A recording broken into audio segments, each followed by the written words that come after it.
Сегодня в Чебоксарах завершается фестиваль для особенного зрителя. Одинаковыми быть нам не обязательно. На форуме не только показывали спектакли, но и проводили мастер-классы, работали творческие площадки.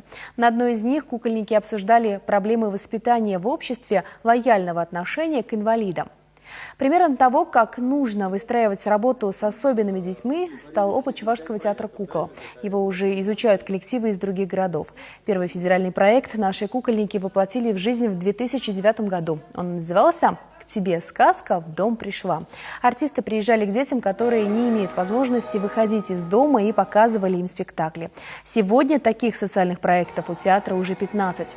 Создаются специальные постановки для слабовидящих, слабослышащих детей. И все это не без помощи инновационных технологий.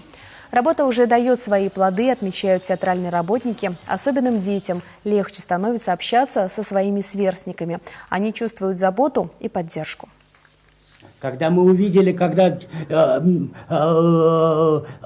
душу, трепет актерский через эмоции приходит в дом сказка и оживает у ребенка его же игрушка, это, даже черствый человек не может уйти взрослого.